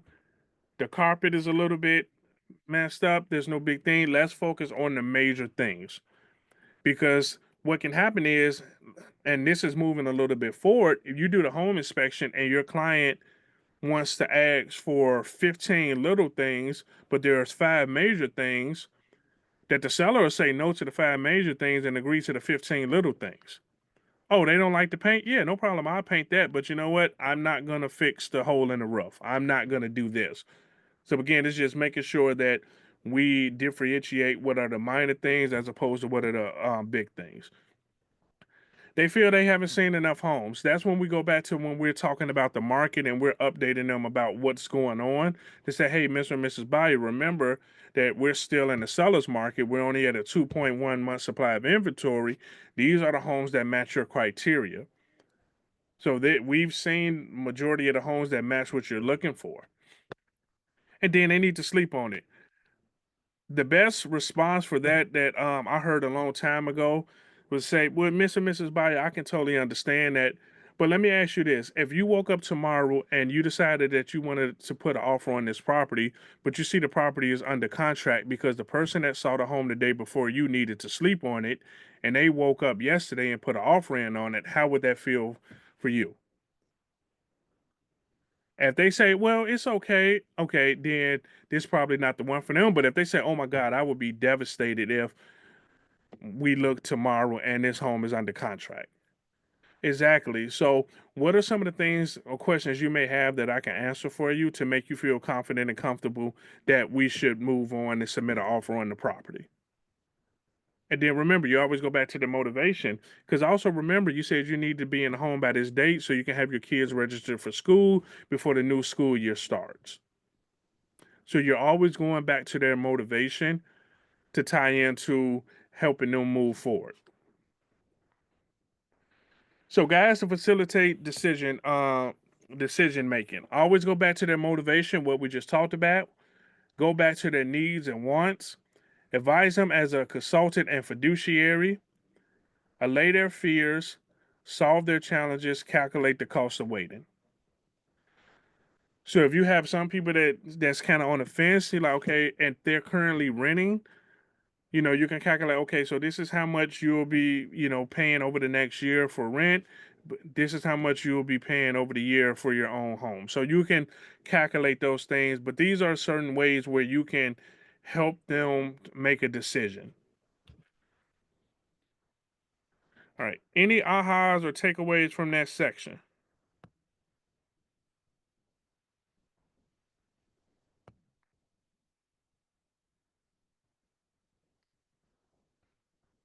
All right, let's move forward. All right, so now we're going to talk about success with sellers. So 21% of 21% of sellers say they want help price homes competitively. 20% say help sellers market home to potential buyers. 16% says help sell the home within specific time frame. 16% says help seller find ways to fix up home to sell it for more. 27% says others. So what they say, 12% said they want help finding a buyer. 6% says they want help negotiating a deal with the buyer, and 5% said they want help with paperwork, inspections, and preparing for closing. Okay. So remember we talked about your your value proposition is how you're going to help your sellers solve their problems. Their problems is they want the best price, the quickest amount of time, with the least amount of problems. That is exactly what your sellers are looking for. Okay. Sellers' lives change or sellers' worlds change. Just as buyers, when things aren't going as they think they should, you need to revisit and perhaps even revise their needs analysis. For example, the seller could lose their job, so carrying a mortgage on the house becomes difficult or impossible, thus changing their time frame. Perhaps the seller finds their dream home, puts in an offer, and needs to remove prediction ASAP, also in changing their time frame. Or perhaps the local economy shifts, putting fewer buyers in the price range on the market and or flooding inventory as people sell to move away, which could shift their price and or their conveyance. So again, we stay in touch with our clients, see what's going on with them, keeping them updated to date of what's happening in the market so they can be aware of if there's any maneuvering or any changes that need to happen. Sellers control. So these are the only two things that your sellers can control. They can control the price that they list their home for, and they can control the condition of their home. Okay, a lot of times sellers want to control. Uh, you can't control the neighborhood. You can't control other things. You can't control what's happening. But what you can control, Mr. and Mrs. Seller, is if making sure we're listing the property at the perfect price, and if there's some repairs or if there's some things that need to be done to the property, those are the things we need to do. Okay. Sensitive seller conversations. So just like we had to have those difficult conversations with our buyer, there's going to be times where you have to have difficult conversations with sellers. So getting the home ready to sell for the highest price with the least work and the best time frame can involve some sensitive conversations. Hardly anyone keeps their house show ready all the time, and it's more of a challenge for some sellers than others. So here's some of the issues that they highlight that could be an issue with selling. Um, Odors from pets. You know, you'll walk into some properties and you'll start sneezing, stuff like that, because of pets. Another issue that you might have a conversation with your seller about is smoking, mothballs, or unclean conditions. That is more common than you would imagine. Right? Cluttered conditions, deferred maintenance, personalized decor, removing sellers for showings, illegal activities, accessible guns in houses, cash jewelry, or other expensive items in the homes. So again, these are conversations that, you're going to have different conversations with some sellers where things are cluttered up. I had a situation where the seller was a hoarder and had to have a difficult conversation with them, where it's end up like, I mean, when I say hoarder, I mean like it's like the TV show that used to come on. It was just like that. You have some situation where people are, they are smokers, and with smoke, it gets into the paint, it gets into the wall. It takes a lot to get those done. So if your client is saying that they want to make the most amount of money in the least amount of time, there's going to be some times where you're going to have that hard conversation with them about things that need to be done with the property. The best way to usually have that conversation sometimes is, hey, Mr. and Mrs. Seller, you said you want to be moved by such and such date. So for us to stay on that timeline, we need to start getting things packed up. We need to start taking things down. Do you need help or assistance with getting moving boxes? I'll be more than happy to provide you with those things, because at the end of the day, they're selling, so they need to start packing. They need to start getting things together, because unless they put inside the contract that they want to do a lease back, they're going to have to be out the day of closing. So we have to start letting them know, because what we think is common sense a lot of the time, or we think is things that people should know, they don't know these things. I've had sellers say, okay, so when do I need to be moved out by? And I'm like, the day that they provide the funds to the title company and you get the check. So again, we have to make sure we're reminding them. We have to make sure we stay on top of things, and we have to have those difficult conversations with them. So great agents, client communication provides a strong foundation for a sustaining relationship, sets and manages expectations proactively throughout the transaction, creates peace of mind for your clients, enhance your credibility. So again, it's the same thing with buyers. With the sellers, is even a lot more of client touch Friday. Every Friday, you're reaching out to your seller, either with an update of what's going on in the market, or just to say, hey, there's no update. You know what? We haven't had any showings in the past 2 days. Let's see what's going to happen over Saturday and Sunday. If we don't have any showings or off over the weekend, let's have a meeting Monday to discuss what we can do moving forward. So again, we're setting that expectation and we're staying in constant contact with them. If a client violates fair housing laws, so remind the client of their obligation under the Fair Housing Act, discontinue representation of the client, report the incident to your broker immediately, fully document the situation, consult an attorney if uncertain. So we are in 2025, but there still may be some situations where you have a seller that say certain things, or say that they don't want certain, people in the neighborhood. We have to let them know that we don't operate that way, and we're not going to be able to, work with them and move forward. Okay? No commission is worth your reputation. That's another thing about real estate. There's a lot of real estate agents, but as you start building your business, you'll realize that you'll start seeing a lot of the same agents on these transactions. You'll start seeing a lot of the same agents at different realtor events or things like that.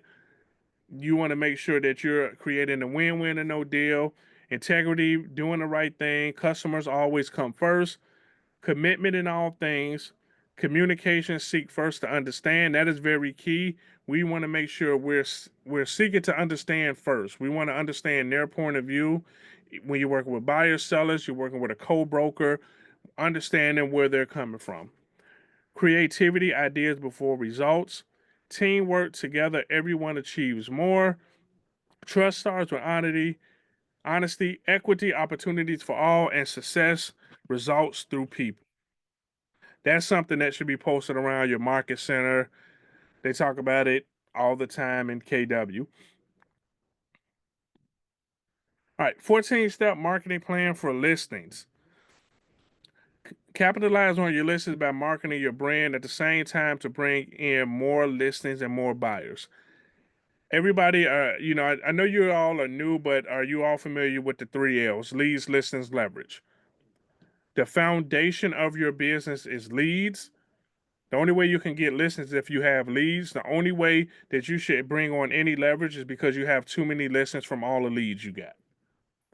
So we want to make sure whatever we do, we are constantly bringing in leads. So we focus on our relationship and communication with the seller. We also covered seller needs and saw that the sellers are looking for an agent to market their home. Let's talk a little bit about what that marketing would look like.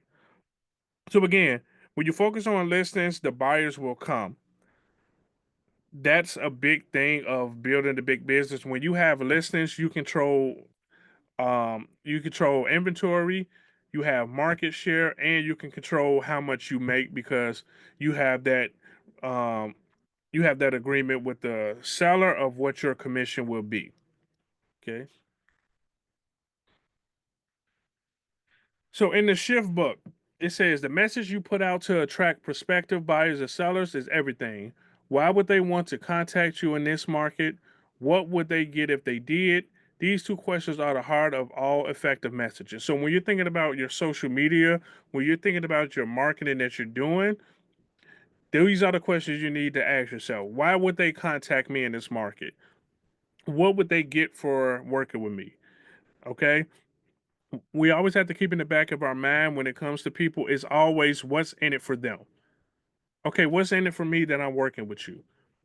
What am I going to get out of it for listing my house with you? What is it going to benefit me for having you help me purchase a home? So when we build our messaging around this, so if you're doing social media or you're sending out flyers, you're doing, your email drips and things like that, it should be around this messaging of why they need to contact you and what you can do for them to help solve their problems. Your MLS listing reflects your brand, so get it right. Have the right documents for your whatever have of your market center, what they want. Utilize the right professionals to get great pictures and floor plans. Set the right schedule for your listings. Okay. Um, there's one part I wanted to highlight on here. Yeah, when it says floor plan. So right now, it's weird how things go full circle. But right now, a lot of people are loving having floor plans as a part of the MLS, in the picture reel where you have the pictures that have the floor plan there. And what I got from that is that buyers would like to see what potential they could potentially do to the property. So if they have the primary bedroom and they're like, okay, what would happen if I took this wall out and extended the bedroom, or if I wanted to add an extra bathroom, where could I add the bathroom at? The floor plan will help them visualize what it is that they can do. The image for the floor plans. Yeah, so so usually professional photographers that you would use to take pictures of the property, they will have an extra add-on where you can have them do the floor plan for you. So they'll put together the floor plan. All right. You're welcome. All right. So import a list. So these are ways that you are auditioning for other people that's thinking about selling. So just listed postcards, just listed um, social media blasts. This is your way to audition for other people. Also, I'll talk about it a little bit too. Is it in here? It's not in here, but open houses. The primary job for open houses is the last is to sell the actual house you're doing the open house on. But the primary job is to audition for the neighbors in the neighborhood. So that's why when people do open houses, they're door knocking, inviting the neighbors. The neighbor asks, I already live in the neighborhood. Why should I come to the open house? And you explain to them, well, here's the thing. A lot of times people move into certain neighborhoods because they already know somebody that lives there. So you may potentially know somebody that wants to be your neighbor or live in your same subdivision. So I would love for you to either come by the open house to check it out, or you can invite them as well. Now the other neighbors in the neighborhood are saying that you're door knocking, inviting them to the open house. You have your balloons out, you have your directionals. They like, oh, if I sell my house, I would want my agent to be just like this. So now you're potentially having another listing in that neighborhood. And a lot of times you may have some buyers that aren't represented by agents that are on weekend tours showing seeing open houses that you can pick them up. Proper signage. So I am not going to go into this.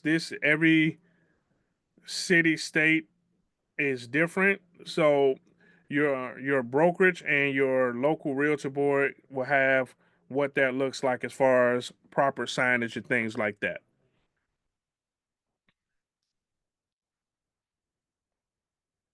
Okay. All right. So success with co agents. So for a lot of us in the KW ecosystem, you all know that, we can build relationships with co-brokers, and it does two things. So the relationship with the co-broker, you can potentially build your downline where you're inviting them to trainings at your market center, inviting them to different things. They decide to join your brokerage. Now they're a part of your downline. But also having great relationship with co-brokers is if you have a buyer that's looking for certain things, you can reach out to all these agents you have relationships with and say, hey, before you put a listing on the market that you may have in this certain subdivision, please reach out to me first because I have a buyer that could potentially be interested in your listing. So a lot of time agents have pocket listings or private listings that's not actually active yet. If you have relationships with your co-brokers, you can reach out to them and be able to get first dibs on those listings. Okay? All right. Ahas from this. We're gonna probably be like 1 to 2 minutes over time. But any ahas from anything that we talked about today or any other questions you may have? Be prepared for anything that can change. Yes, exactly. Be prepared for anything that can change. I'm just wondering, what is your viewpoint on women having a concealed carry just Uh, for safety? okay, hold on 1 second.